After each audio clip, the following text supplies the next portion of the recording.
Tutarı yapıyoruz da. Başlamazsın abi.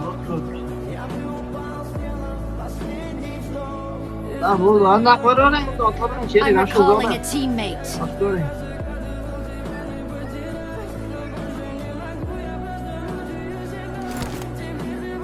Ne kötü diyorum bana gelecek. İstemiyorum.